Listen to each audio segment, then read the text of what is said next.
Monster Professor. Welcome to the Monster Professor, a show in which we discuss and explore monsters in literature, myth, film, games, folklore, culture, and beyond. I'm your host, Josh Woods, author, editor, professor, and monster expert. And today, the Monster Professor gets to talk with the Tolkien Professor. I'm really excited about having Corey Olsen on the show. I've been a big fan of his for years. In fact, as you'll hear me explain in a moment, he was a major inspiration for my even getting into this podcasting and Monster Professor kind of world in the first place. He has been sharing his own lectures on the works of J.R.R. Tolkien, that's Lord of the Rings and the Silmarillion primarily. And those have gone into the millions and millions of downloads and interactions over the years. His Tolkien Professor podcast lectures courses have become so successful that in fact he formed his own institute for the study of these kinds of works of literature, Mythgard Institute, and that even continued to be so successful that he formed his own university, Signum University in New Hampshire, and it is now on its way to offering not only graduate level classes, but graduate level degrees. And it's all entirely online, by the way. I mentioned where he is in New Hampshire, but in fact, he's all over the world simultaneously because the entire Signum University is online, which is fantastic. So Dr. Corey Olsen, in addition to being a professor there of Tolkien, of Chaucer, of modern fantasy, he's also the president. And he continues to share his lectures, as you'll hear with some of his projects he has going on right now, such as exploring Lord of the Rings and the Silmarillion film project, among others. He holds he got his Bachelor's of Arts in English and Astrophysics, believe it or not. So if you've ever wondered what happened if you were to major simultaneously in English and Astrophysics, you shoot for the stars and become the Tolkien Professor is what happens. And he holds a PhD in medieval literature as well.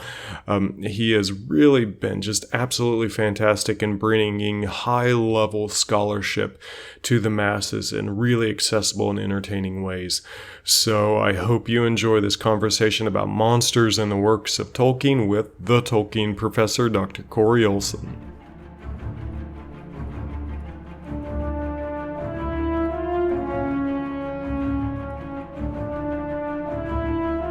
So first, let me start off by saying it's a great pleasure and a great honor to get to speak with you. So thank you so much for deciding to come on to the Monster Professor and talk monsters with me, Dr. Corey Olsen. Oh, well, thanks for having me.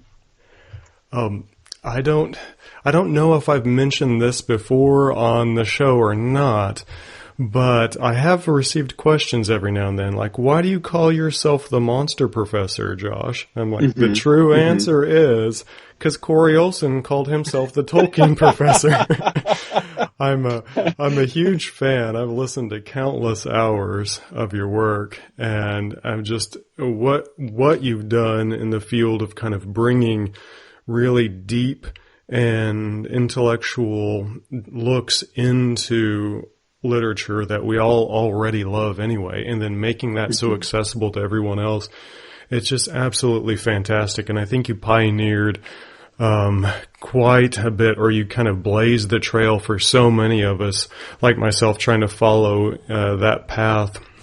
And I think, and that's turned into something that's just a phenomenal success. So maybe we could start a little bit by talking about Signum University, because I know as soon as we get into monsters, we'll get lost there. So, yes. Yeah, so certainly so. Could you let everybody know a little bit about what's going on with Signum and the recent accreditation? Sure. Yeah, absolutely. So Signum University is the nonprofit university that I founded now 7 years ago, and we have it's been really good. It basically grew out of my podcast. There were so many people in the podcast who wanted to to do more, to study more and to take courses. There were a lot of people who had never really gotten the chance to study, Tolkien and fantasy literature seriously, and were really just excited to get into it. So we ended up, I ended up arranging some courses, and then that kind of blossomed and grew. For me, the thing that really kind of tipped the scales, like that is, okay, so I was already podcasting, so like why go the extra kind of ridiculous lengths to not only offer courses, but actually found a whole university, which always seemed a little bit crazy and has actually not ceased to seem crazy, even as we've been doing it for many years. It's simply basically my own convictions as a professor. I was an English professor for many years, and the heartbreak that I experienced in sitting down with my graduating senior English majors and seeing all the debt that they were in and everything. And it was just one of those things where, I felt like, look, there are better ways that we could be doing this. Current universities can't change. Like they have, their costs are too high. Basically, the really, really simple version of what Signum does differently is we do fully interactive teaching, but just online. We have no campus, so basically we've just cut all the costs associated with real estate with the university, because in the 21st century, there's really very, very little that a university does on campus that we can't do, especially in the humanities where we're teaching. So we can do that, and by cutting our costs massively, by having no campus, we can afford to pay people well and still have tuition low. So, I don't know. So I kind of saw that opportunity, and was really, in the end, excited and convicted about the possibilities of doing that. So I went ahead and took the next forward steps, and Signum University has been running now for 7 years. We have achieved state approval in the state of New Hampshire. That was very exciting. We are still, so we have not officially completed the accreditation process. We are still so there's the two-step process, right? First there's state approval, and then there's with the accrediting commissions, the private accrediting commissions, which are separate. We're still in that second process right now, but we have completed the first step of state approval. So that was very exciting, and now we're moving forward with a bunch of things. But it's been an unusual thing. I'm really encouraged to hear you talk about just sort of academic podcasting and stuff in general. That was the reason I started my podcast originally, was due to a kind of existential crisis I had as a junior faculty member. And of course, like I was all busy publishing so that I wouldn't perish, and I just found, for me personally, and this is, no slight against, those who do, love publishing, that's great. However, I found that for me, and this is not really, this is really sort of a complaint, not about the process exactly, but about the audience of the publishing world. Academic publishing is in such a weird place, where almost everything published by academic presses, be they journals or be they monographs, are just kind of published just to go on the shelf of a research library somewhere, right? There's not any kind of sense of audience. So when you're writing, it's like, who am I writing for? Like, who's ever going to read this? Like, I'm writing something just so that I can get credit for a publication, and then it can go on a shelf somewhere. And I was like, and for me, I was doing Tolkien stuff, right? So I'm like, this is silly. There's a lot of people out there, I'm sure, who would be really interested to actually,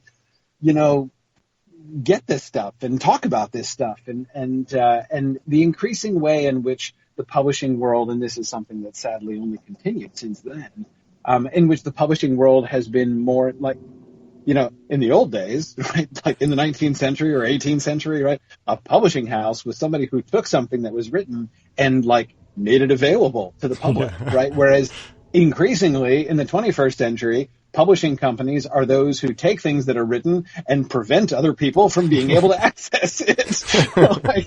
It's kind of the opposite, and that's just weird. And I know there are reasons for that and whatever, but I just so basically seeking a way to engage in, scholarly and intellectual discussion on this stuff outside of that whole environment was really what kind of motivated me originally. So I'm honored to hear what you say about the way in which I inspired you and have hopefully encouraged others, because goodness knows I found a very, very ready audience. So many people who have had, folks who are out in the professional world who, maybe don't have the kind of intellectual stimulation that they had in college, right?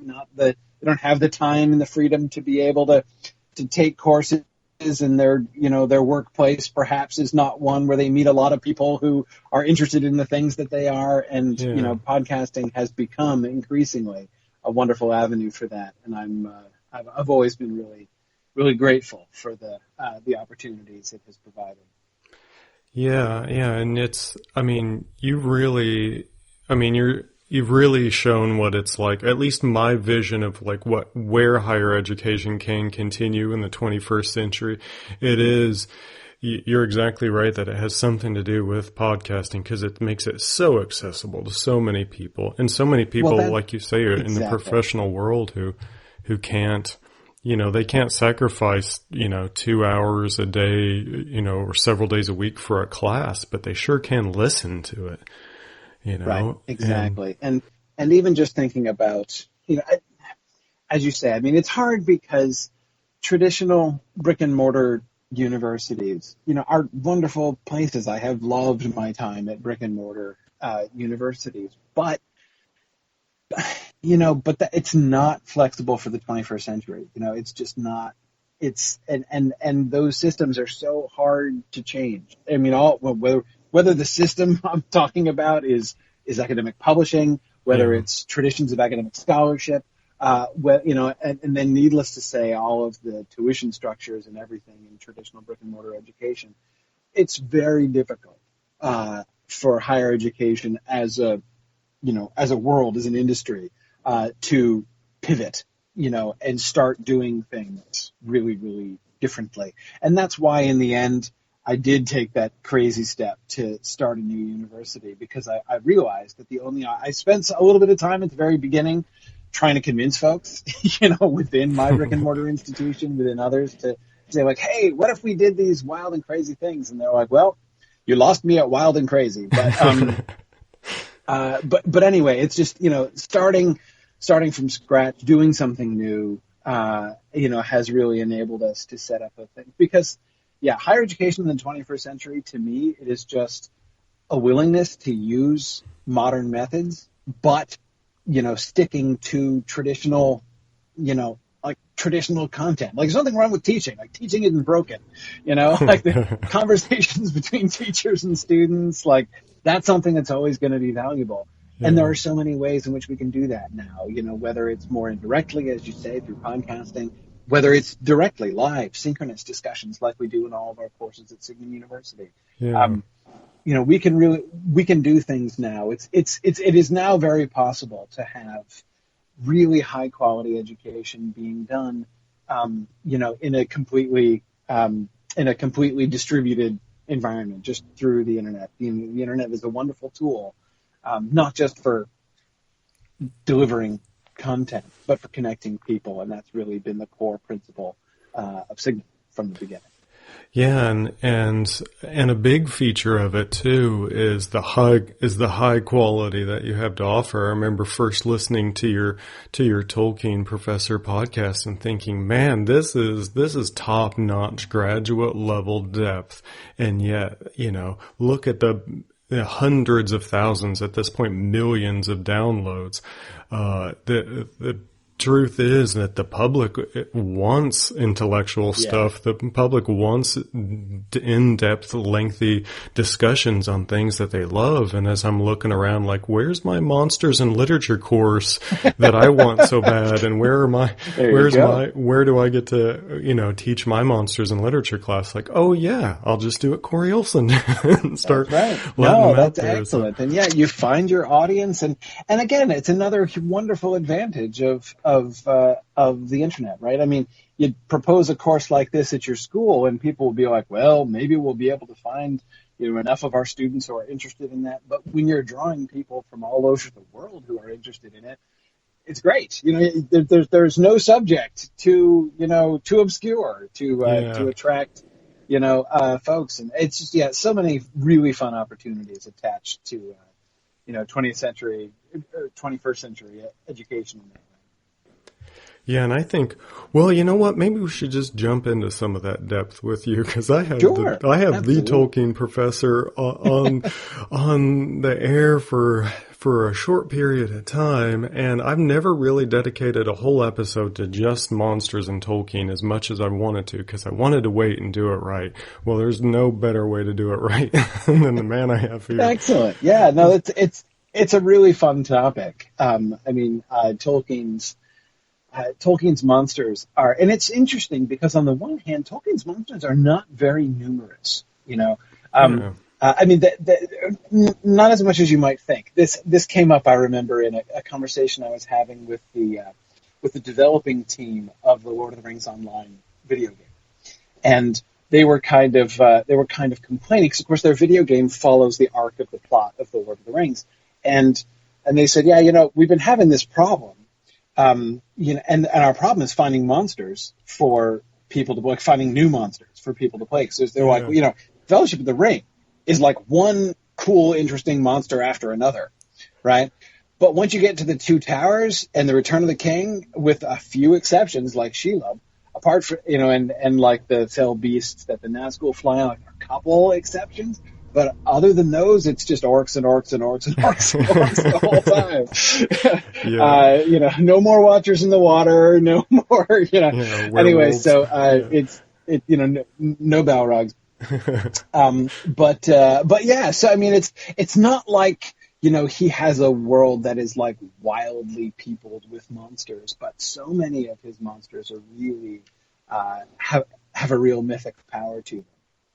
Yeah, and they've had a massive effect on literature since, and I've made kind of the wild claims in the past that, notwithstanding Robert E. Howard's Conan, essentially Tolkien invented our entire genre of fantasy as we kind of conceive of it now. So from your vantage point, how did he influence monsters, or how has the fantasy genre been influenced by Tolkien in terms of creatures and monsters?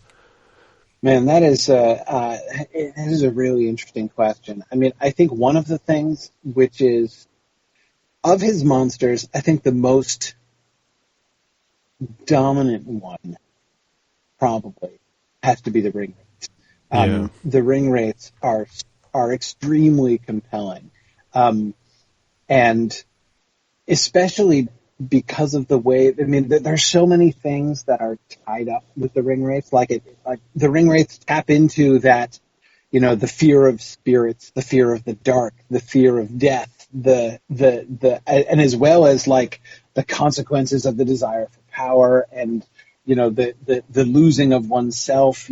There's so many ways in which the ring wraiths are almost emblematic for like the path of evil, leading down towards the abyss. I mean, there's so many different ways that the ring wraiths, and then of course, they connect also with the fear of the undead and everything. I mean, it's they are just so resonant in so many different ways, and that is one of the. I think, as far as monsters go, it's hard to beat it's hard to beat the ring wraiths. Though I suppose you could say the orcs are pretty close. And the orcs, of course, are less, well, I wanted to say less original in a sense. That is to say, Tolkien, certainly when he included the orcs in even in his early, unpublished Silmarillion writings, or of course the first time we see Tolkien's orcs in print is in The Hobbit. And certainly in The Hobbit, he calls them goblins. And the reason he calls them goblins, orc, of course, is derived from one of his Elvish languages. So, like, the difference between orcs and goblins, which is probably in my top 5 list of questions I've received most often since I started podcasting. The fundamental answer is a linguistic one. I mean, it's just like goblins is English, essentially. It's from traditional fairy tale lore, and orcs is Elvish. So, what you see in the shift from goblin in The Hobbit to orc in The Lord of the Rings is predominantly like sort of a naturalization, right, within his invented world, within his invented languages. Whereas in The Hobbit, he is much more explicitly alluding to fairy tale traditions, right? So, inviting you to imagine something like, you've read about goblins in, of course, like The Princess and the Goblin, right, by MacDonald, probably one of the major goblin precursors that he was working with there. And so he was just kind of evoking them in general. And even the way that he introduces goblins to you assumes that you've heard the word, assumes that you know the kind of thing that we're talking about. Right? Whereas Ringwraith, right, the Black Riders, that's something different. Again, not totally unique in any way. It's the way in which it connects with so many traditional ideas that makes them so powerful, I think. And yet there's something much more novel. The full nature of the Ringwraiths is much more novel than the orcs. In that, again, he's not just kind of repackaging traditional folklore as he was doing much more consciously in the goblins. Yeah, and you're I mean, you're right. I think those definitely seem to be the two that keep showing up in other people's versions. Lord knows we see all the orcs you can get in any sort of tabletop role playing world, and absolutely, and they do run off in a direction. I think maybe H.G. Wells's Morlocks had a little bit of an influence on Tolkien on there, but you're definitely. right.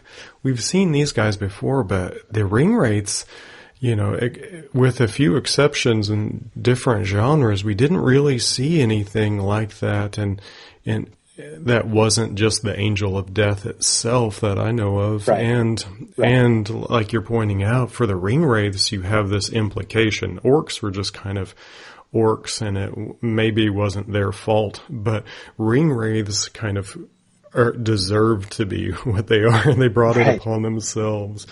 And maybe that's kind of a segue to another question I want to pick your brain about. As I'm thinking through a lot of, not all of Tolkien's monsters, but a lot of them, from the Ringwraiths, let's see, to some of the debated origins of the orcs, Gollum, the Barrow-wights, even really the origins of the Balrog, they all seem to have started out as something else and then got transformed, a lot of them by choice, into the monster.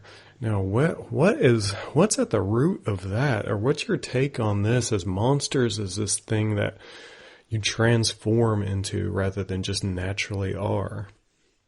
Yeah, it's a really interesting thing about Tolkien's monsters, and it's especially ironic because the classic, and I know this is classic because C.S. Lewis responded to this critique in his book review of The Fellowship of the Ring when it first came out. Like, that's how old this argument is. But the classic criticism of Tolkien's stories by people who don't like them and probably don't read them very carefully is that they're really simplistic. Everything is black and white, and like there's no shades of gray in Tolkien. Like, that's the thing that people have been saying literally since the book came out. Yeah. And on the one hand, like, I get where they're coming from. I mean, there certainly are things that are definitely black and things that are definitely white. Like, that's true. But to say that Tolkien's world is a really simplistic black and white world in which there are no shades of gray and everything is either completely good or completely bad is a wild and ridiculous misreading the longer you read Tolkien. Because exactly as you say, I mean, people's choice, like that things choose to become what they are, is one of the. I mean, so Tolkien is one of the big themes in Tolkien's world is the consequence of choices. I mean, that's something that we see, and Tolkien is actually, I think, remarkably good at depicting the steps by which something can go down the left-hand path. We see it with Boromir in the Fellowship of the Ring. We don't get to watch it happening with Saruman, but again, what we see of people who were good and have fallen, people like Saruman, people like Denethor, who have fallen for different reasons and in different ways, and to different extents too, I would add. We can see Tolkien is very interested in the question of what is the process that leads somebody, who is a normal person with normal attitudes, or even like a really good person with really good intentions to, becoming a monster, basically. So yeah, I mean, there are creatures who are born monsters. Orcs are the biggest example of that. And there are others, certainly. I mean, you don't get the impression that Shelob probably had a time of, like when she was a good person and then took the wrong choices.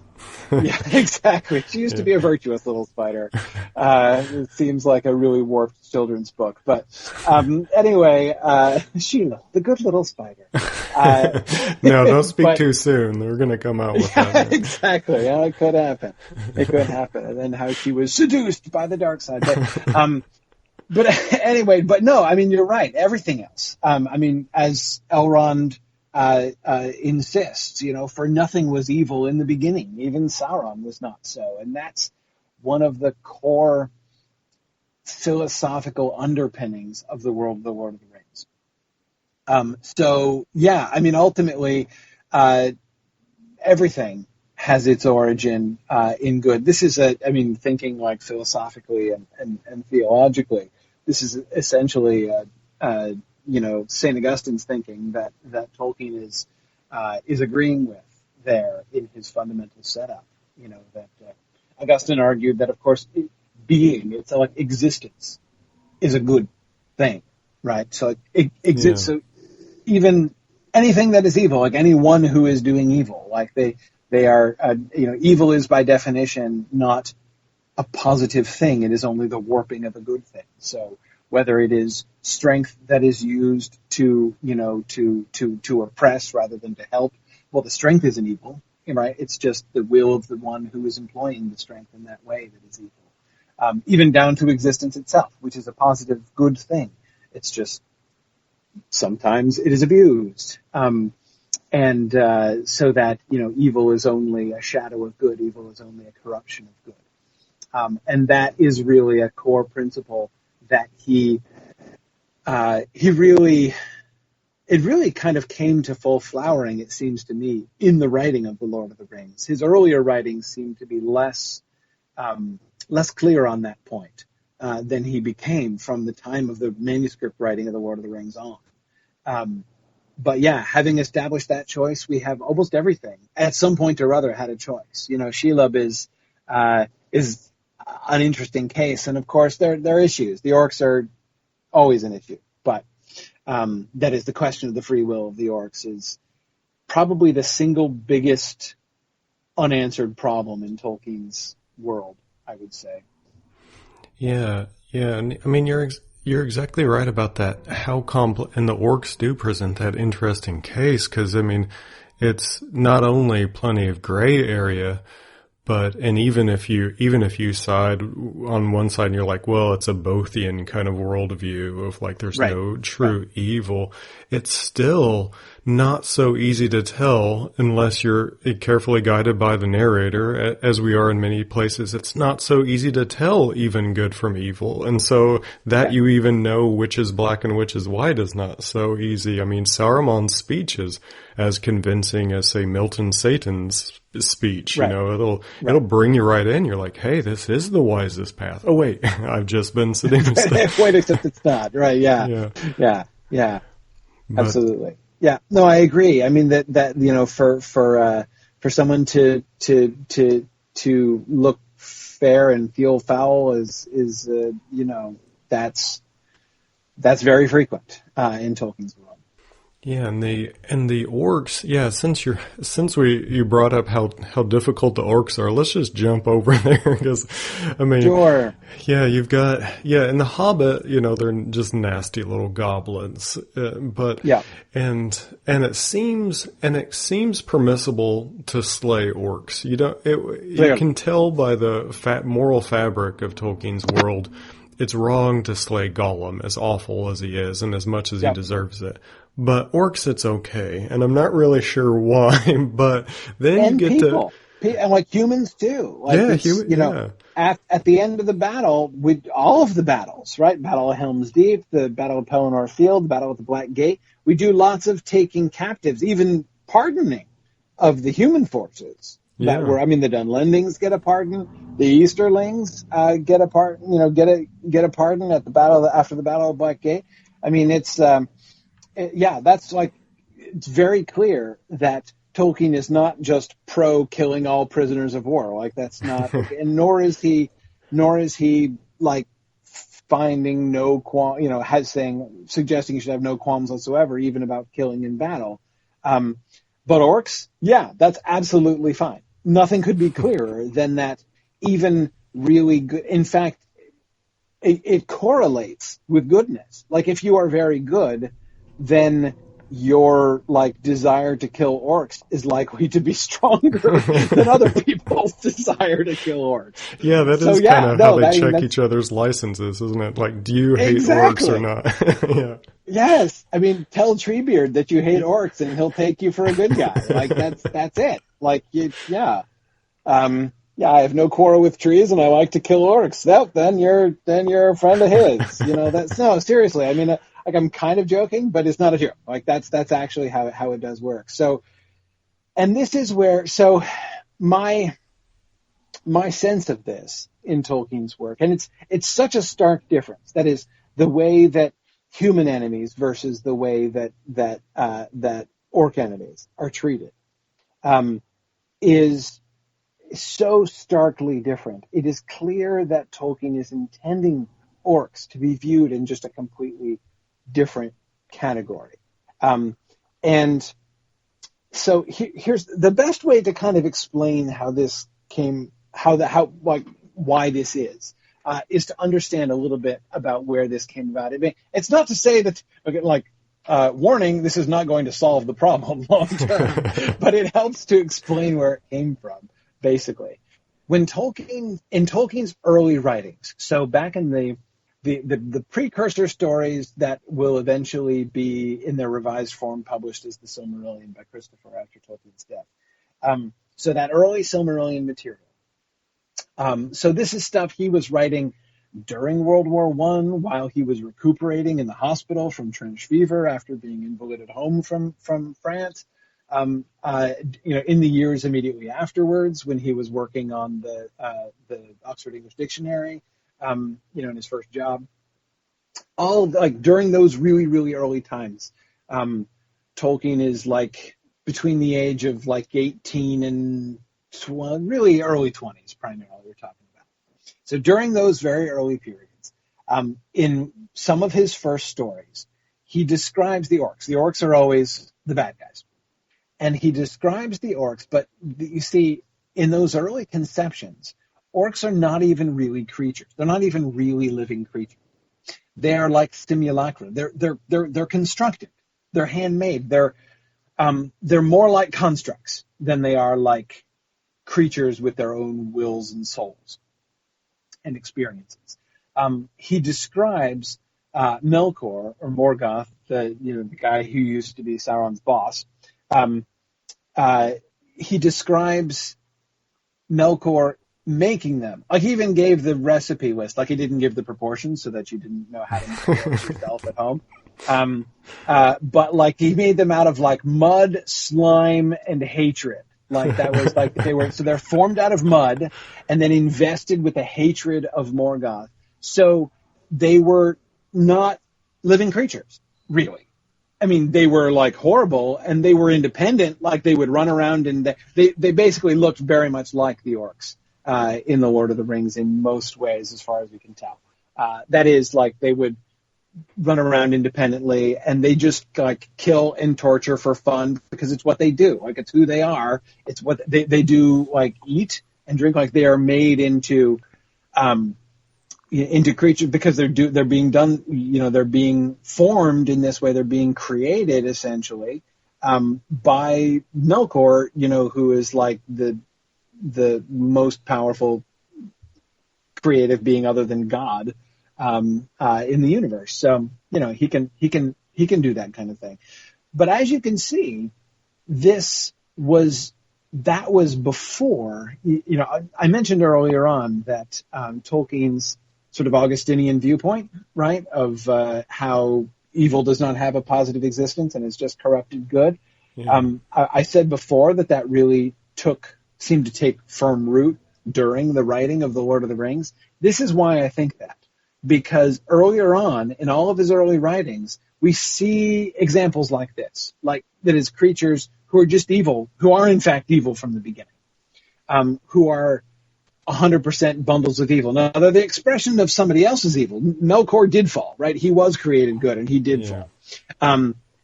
But evil, really powerful evil creatures like Melkor and possibly Sauron, they did have the juice to make other, at least apparently, living creatures who would just like run amok and do all evil things all the time. Tolkien explicitly turns back from that. When Sam asks the question to Frodo he doesn't ask the question. When on the stairs of Cirith Ungol, when Frodo and Sam are thinking about how they're going to make it to the mountain on the far side, like once they cross over the mountain, how are they going to make it to Mount Doom? Because they're worried about their supplies. And Sam says, he theorizes that maybe orcs only just live on bad air and poison. And Frodo corrects him and says, no. No, the evil that made them cannot make things of its own. It can only corrupt good things. So yes, orcs eat and drink just like we do. And honestly, I believe that until when in penning that sentence is, I think, the moment when Tolkien made this change, because exactly what the thing that Sam theorizes was literally true, but like that is in fact what orcs subsisted on before. Like he's exactly right. And so it's like Frodo's being to Sam, like, no, we've had a philosophical upgrade to our world. That's not true anymore, Sam. Now orcs. But of course, by doing that, by taking that step, which does make the whole world much more consistent and leads to so many of these powerful stories that we were talking about creatures that have fallen, right? And have, whose monstrous fate is tied up with their own choices, and so many different versions of that, so many interesting sort of windows into that kind of a situation. So it had all of those positive impacts, which is great, but it really complicated the orc situation. So like all of that talk, like let's like keep track of how many orcs we've killed and play a game to see who can kill the most, and like that'll be fun. That kind of thinking made perfect sense when they were all just like constructs formed originally out of mud. That's why I believe orc blood is black, because it's not real blood. It's not a real blood because they're not real living creatures, except, oh wait, they are now. He kind of changes that midstream. But I don't think he really, there are very few things. Tolkien was awesome at retconning. Like once he made a change like that, even a huge plot change or something like that, he was super good at going back and like figuring out how to rework what he'd already done or reframe what he had already done, which is even more common, in order to make it make sense in the new context that he's decided should apply. The orcs are really the one great failure, I think, of his retconning, because the old way of thinking about orcs, like let's just kill as many orcs as possible, is really, that's old thinking. And it never gets reconciled to the new philosophical situation where really the uncomfortable fact is that if orcs were not evil in the beginning, if they were a race of creatures that was ultimately corrupted, then do they have souls? Do they have free will? Can they be redeemed? Could they be set free? Are they enslaved? Do they have wills which are enslaved by the enemy? In which case, should we be fighting to set them free rather than just slaughtering them wholesale? Those questions don't really trouble the Lord of the Rings itself. I mean, they've troubled many readers of the Lord of the Rings in after years, but Tolkien, it's in his later years after the Lord of the Rings, he was really wrestling with that, and he never really resolved it. Or rather, I think that he could see that if he were going to resolve that, a lot would have to change. Like basically, the Lord of the Rings couldn't stand as written in order to change, in order to change that, and so it never really got changed.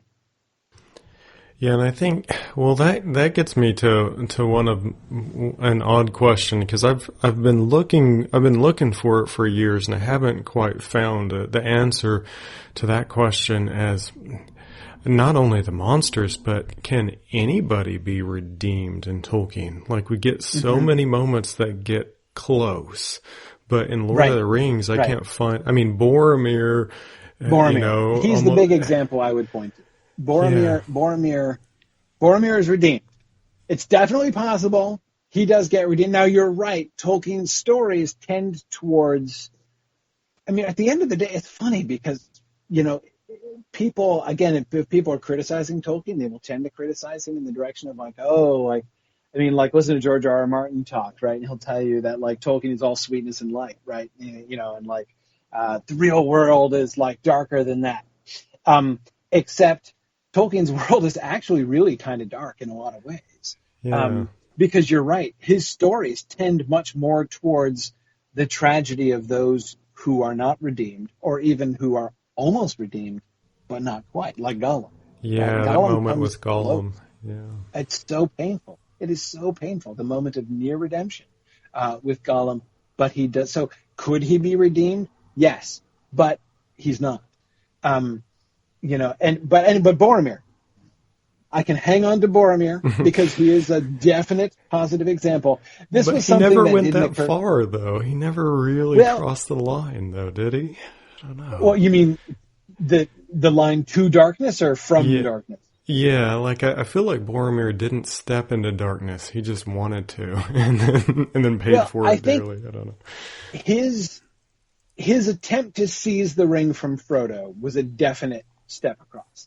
It's hard because, I mean, on the one hand, you could say if Boromir does step across the line, he's still in sight of the line. Like, he takes one hop over and then one hop back, Yeah.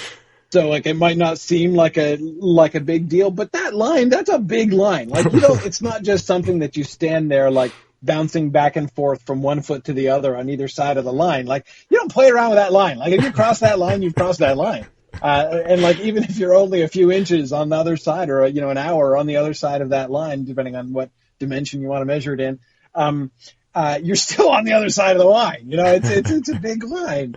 And his choice, that is a giving into temptation. That is a surrendering of. The madness which seems to take him.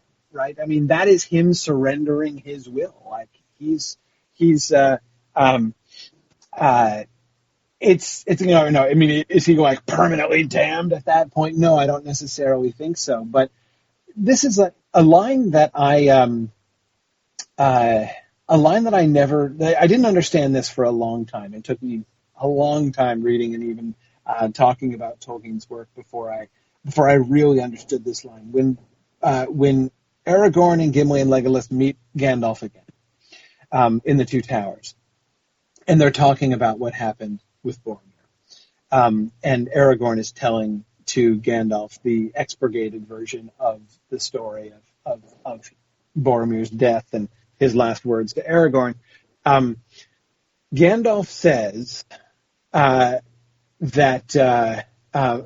there are two things that I would put together. First, Aragorn saying to Boromir, when Boromir says to Aragorn, "I have failed," right? He says, "I tried to take the ring from Frodo," and then he says, I've paid." He says, he views his Yeah. death as a fit punishment for his betrayal, for his stepping across that line. And Aragorn says, "No, you have conquered." And in the context, like when I was a teenager reading the book, I always assumed that Aragorn was referring to Boromir's and me, like he's lying there in the battlefield, like surrounded by heaps of slain orcs, right? Yeah. And Aragorn says, "No, you have conquered. Few have gained such a victory." And I thought he was like talking about the body count. Basically, like he's telling to Boromir, like they did kill you in the end, but like, man, like you did great. Like seriously, nobody could have asked for better, right? But of course, like what finally, many years later, like dawned on me in reading that passage is that when Aragorn says to Boromir, "You have conquered," he's not talking about defeating the orcs or not defeating the orcs. He is talking about he has redeemed himself. Like he repented. He made the choice and came back, and his sacrificing his life for Merry and Pippin was Yeah. the mechanism by which not just like he expressed that was his repentance, to show that because of course what was the ring tempting him to do? What was the road he crossed the line to walk down, right? And the road that he crossed the line to walk down was to regard himself, right? To seek his own benefit, to seek his own, his own pride, his own ambition, to put himself before others, even of course before Frodo and everyone else in the company and everything. And so sacrificing himself, dying in order to save Merry and Pippin from captivity, even though it didn't work and they were still captured, that still, he did conquer. That still, it didn't just show something, it accomplished something. And so then back to Gandalf. Gandalf, when he hears about this, says, again, something I never really understood the full import of for a long time, that he says, it was good that Merry and Pippin came with us, even if only for Boromir's sake. Yeah.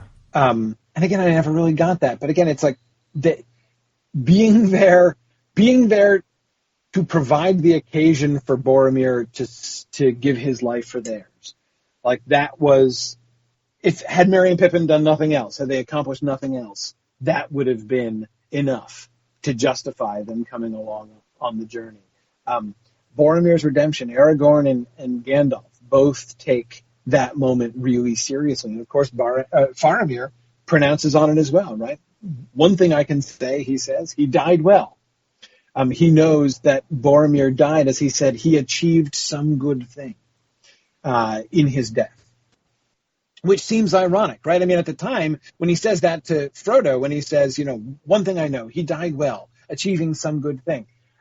It feels like a moment of really uncomfortable dramatic irony. Like, ooh, Faramir actually, he kind of died for nothing, as they were captured anyway. But of course, he's not wrong. He did accomplish some good thing. He accomplished his own redemption. So I do hang a lot on Boromir there, because it's certainly true. There are not very many other options. One interesting thing to me, Tolkien seems to have, he wanted to give Isildur a story like this too. He wanted to redeem Isildur as well. This is very perceptible if you compare all of the versions of the story of Isildur, because Isildur, of course, was the old prince, technically, of Gondor, who the guy who cut the ring from Sauron's hand in the Battle of the Last Alliance and took disastrously the ring for himself, to keep it as a little memento of the war, and an heirloom of his house. And thus was the Great Ring not destroyed when Sauron was overthrown at the end of the Second Age. Well, Isildur, in the Lord of the Rings, he is just the guy who screwed up. I mean, he seems to have simply fallen, and even his death is made to sound shameful, like he was fleeing invisibly, leaving the battlefield where all of the rest of his men were being slaughtered by the orcs. And he ends up, dead in a pincushion of orc arrows, just like Boromir, exactly. I think. Yeah. In the river, right? Exactly. Yeah. Exactly. With that, and so in the book, Boromir serves as the connection between Boromir and Isildur is strong, right? The parallel between them is strong. Firstborn sons of the lords of the Númenóreans of Gondor, who are strongly tempted by the ring and who end up as orc pincushions, as you say. So like there's some, but in the book, it's like Isildur is the negative version, right? He's the cautionary tale, and Boromir is the one who goes about 99% down that road, but stops and repents and is redeemed. Tolkien, when you compare everything that's said about Isildur, and that, of course, by the way, is what Peter Jackson was picking up on throughout the Fellowship, the Lord of the Rings movies, where Isildur is like the poster child for the weakness of the wills of men, right? Yeah. That the weakness that Aragorn complains runs in his veins. You may remember from the film, right? But anyway, when you can contrast all that stuff with the stuff that we get about Isildur in the story called "The Disaster of the Gladden Fields," which was published in Unfinished Tales. So it's a story that Tolkien wrote after The Lord of the Rings. Unfinished Tales contains a selection of things that Tolkien wrote. Almost all of them he wrote. A couple of them he wrote while he was writing The Lord of the Rings, some of the early stuff, some of the first age material, and a lot of it after The Lord of the Rings was complete, him answering questions and kind of figuring things out.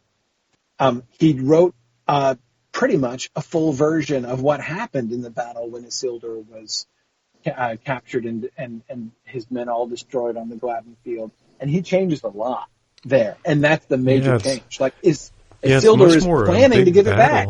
Yeah. He describes the whole battle, and Isildur's intentions are better. Like, he sees that he was wrong to keep the ring, and he's going to Rivendell. He's planning to give it to Elrond when he gets there, and like give it up and let the Elven wise do what they choose to do best with it. And and when he leaves, he leaves again. He's really, really resistant to leave the battlefield, and only does when his sons beg him to do so. So I mean, it's clearly. So it does seem that, like, I don't know, it's not like in retrospect he was like, maybe more redemption, but it is interesting that we do see him wanting to change some of those stories. Well, okay. Well, you know what? You convinced me then. There is redemption in Tolkien. It's possible. It's unusual, but it's possible. And again, not, I think, because redemption itself is impossible, but just because he is. We get the two kinds of story that Tolkien focuses on most, especially in The Lord of the Rings, is the story of those who fall and the story of those who resist the temptation to fall. Like, those are the two primary dominant stories. That, a story of redemption would be a different story. It's not that redemption isn't possible, but it's kind of not the dynamic that he's really focused on. Yeah. Yeah, and oh my goodness, I've had you. I'm already past your time here. I haven't even got a chance to. I don't think I've ever given a short interview in my life, so that's really my fault. So didn't even get to go to barrow wights or balrogs or dragons. But how about this? Let me. Maybe I have time just enough for one last question. It's one I love to hit everyone with if I have a chance. It's the simplest of questions and yet the hardest. What is your favorite monster of all time? We have to know. Dr. Corey Olsen, the Tolkien professor. It can be inside or outside of Tolkien. What's your personal favorite monster? I think I think that hmm, gosh, that's really hard. There's so many monsters that I really It's one of those things like picking up a refrigerator. It's simple, but it's not easy. yes, You know, exactly. so I think hmm, I I'm very tempted to say Tolkien's Balrog, which I love very much. Um, yeah, but I think in the end, I have to say dragons. It's hard to beat dragons. yeah, Um, dragons, and I in the end I go with dragons over the Balrogs, primarily because dragons are like you can't banter with Balrogs. You just don't. You know, yeah. like It's true. Yeah, they're that's just noiseless, right? They don't even yeah, make it's any not a sound. thing. You know, I mean, and you can't speak when you're. I mean, dragons. Yeah, dragons can't compete with Balrogs when it comes to the overwhelming personality department. You know, I mean, it's just oh my goodness. So yeah, but all of the different things that are connected with dragon, um, you get the core embodiment of, I mean, one of the functions of monsters, and certainly one of the functions of monsters that I think we see a lot in Tolkien's world, is as, the embodiment of dark impulses. And this is why Yeah, at the end of the day, I think that he wasn't unsettled by the orc issue, because there's a way in which when you're fighting against orcs, you are fighting an almost allegorical battle, you know? So yeah, it is okay for Legolas and Gimli to kill as many orcs as they possibly can, um, mercilessly, and without remorse, just because, just as it would be perfectly like if you were in a medieval allegory fighting against the vices, you would show no mercy against the vices either, because they are the allegorical personifications of yeah. that which is evil and must be squashed, must be killed, Yeah, right? like you said, of Um, our world wars, there are orcs on both sides, and I think that could be said of exactly, ourselves as well. Yeah, absolutely, absolutely. So it's, you know, but he really one of the Tolkien. I know many Tolkien readers might uh, kind of bristle and be like, "Hey, didn't Tolkien dislike allegory?" Yes, he did, except when he except he doesn't. used it. Yeah, he Yeah, does use it actually quite a bit. What he objected to was oversimplified readings of his own stories, basically yeah, readings of his stories which reduced them to silly and simplistic allegories. That's what he disliked most of all, and what he was mostly speaking against when he wrote those famous words. Um, but the idea of fighting evil, resisting evil, right? And it doesn't mean killing people. And as you said, even in the world wars, it's not like he was like, okay, boys, my sons, go out and kill as many Nazis as you can. Like it wasn't about that. But to fight evil, to resist evil wherever it can be found. Um, and the way that his monsters work, it isn't allegory. But it satisfies a lot of the things that I love about allegory. The way in which you can take complicated and abstract concepts and make them really tangible and present, and make them sort of visible and understandable, And dragons do that with so many ways, about about greed and desire, about pride and rage, and the ways that you can see these things functioning. Smaug is a wonderful monster. Glaurung is a wonderful monster. yeah, Um, Smaug and Glaurung being the two great dragons of Tolkien's tradition, not the greatest in history, but the greatest within his stories. And yeah. both of them are just wonderful. And of course, you've got lots of dragons outside. So catching adding all of the non-Tolkien world into the question as well. Um, Certainly, there are lots and lots of wonderful dragons out there. Um, So yeah, it's kind of hard to vote against dragons at the end of the day.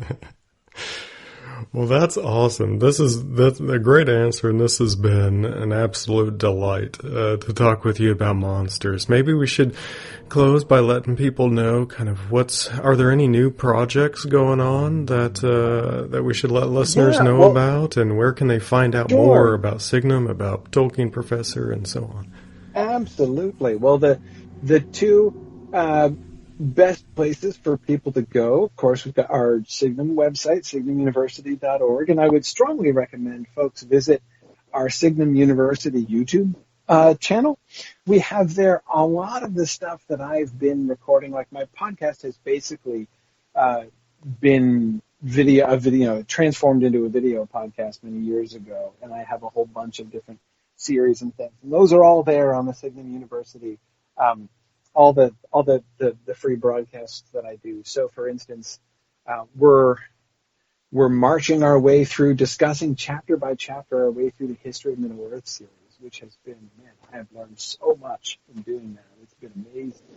We just finished Sauron Undefeated, so we've now done the first 9 volumes of the History of Middle Earth. Wow. And that's been just awesome. Looking forward to doing Morgoth's Ring and talking much more about the orc question next year, 2020, about April 2020 is about when we'll start that probably. So we've got all that stuff. I did a whole course on a whole discussion through Unfinished Tales and stuff. The other 2 big projects that I have currently going on are one is called the Silmarillion Film Project, which is a longitudinal discussion. The premise is, let's imagine we're doing a TV adaptation of the Silmarillion, and let's plan it and discuss it and think, how would we adapt the Silmarillion for film, for TV, as a serial TV show, not as a feature film, which we do. Yeah. It's been really fun. We're just finishing season 4 now, which takes us right up to basically the arrival of men into the story of Beleriand. So season 5 will start with Finrod's meeting with humans and Osirian and go up until the Dagor and Bregalot. That's where we are in the chronology of the Silmarillion. And it's been really fun. So many things when you really kind of imaginatively invest yourself in a question like that, like the adaptation of the story. It has really inspired a great deal of really, really interesting wrestling with the text. I hope the Amazon people are scoping out that, by the way. They've we totally inspired them. We've been doing this for 5 years, and then the Amazon thing came along, and we're like, well, we've been telling people this is a good idea and needs to happen. So, yeah, we're totally waiting to see which of our ideas they're going to steal. But, it's all good. The last thing, and this has become like my kind of signature broadcast right now, is called Exploring the Lord of the Rings. So it started off, I was just like, hey, I haven't taught the Lord of the Rings in a while, so let's go through and do the Lord of the Rings, sort of chapter by do a couple broadcasts per chapter, go through the Lord of the Rings again. And I ended up kind of going slower and slower every week until eventually, by the time we got to chapter 2, by the time we got to Shadow of the Past, we were just doing basically from Frodo and Gandalf's beginning of Frodo and Gandalf's conversation in chapter 2 on. We've just been going paragraph by paragraph through the Lord of the Rings. Wow. And sentence by sentence. So it's long. I think in the end, I think that Exploring the Lord of the Rings will be the most in-depth, longest-term discussion of a secular work of literature in the history of the world. I think it will be. We've done 123 sessions so far, 2-hour sessions, 123 2-hour sessions, and we are about to finish chapter 1 of book 2. We're going to have class session number 32 on many meetings. So we've spent 9 months or so in chapter 1 of book 2. It's amazing. It's just been incredible. There's so many, every week I discover new things that I never noticed before. it has been a transformative experience to go through and pay attention to. There's so many things you just read over. There's so many things you just kind of miss. We just finished discussing Bilbo's Earendel was a Mariner poem for the last 5. Yeah. So anyway, that's on Tuesday nights at 9:30 p.m. Eastern Time. We broadcast that live. Another thing people can do is go to. I do a lot of our broadcasting on the Twitch website. So twitch.tv/SignumU is our Signum Twitch channel, and if you follow our Twitch channel, you'll get notifications of when we go live there. You can tune in to Exploring the Lord of the Rings there, or sit back and listen to the many episodes. We are projected to finish Exploring the Lord of the Rings sometime around 2040, 2045, somewhere like that. Then we'll finish the book. And as you're listening to this, I've got all the links to all of those projects down in the description. And I tell you what, if you think, wow, can Tolkien sustain that kind of in-depth analysis? Yes, his works can. And can Corey Olsen bring me along and have fun the whole time? Absolutely. Like when I had, when I had people, I had the benefit or the great fortune to teach a Tolkien class in college a couple of semesters, and when people have asked me, like, are you going to put it online? Because I can't make the class, but I'd love to take it. I'm like, if you're going online, go find Corey Olsen, because that's everything you could ever ask for. And if you want in-depth, it's really fantastic stuff. It's been, like I said, it's been an absolute honor and pleasure. I've been a huge fan for many years, and many of my friends are too. So I tried not to geek out as a fan too much over you. Awesome. Well, thank you. It's been a real honor talking with you today. This podcast is a wonderful idea. I think this is a great topic for discussion. So good luck with everything. And I'd be happy, if people want to, if there are, if you want to, pop in to get Tolkien's view on some of these other things that we didn't get to today, like the Barrow Wights or something like that. If this comes up in other contexts and things, I'd be happy to pop in again and talk about other things. Absolutely. Well, since you put that out there, I'm going to corner you, and sooner or later I want you back on, and we'll just start with Balrogs, and right. We'll make sure we get those out of the way if I can at some point in the future. Excellent. Fantastic. Well, thank you again, Dr. Corey Olsen. Thank you.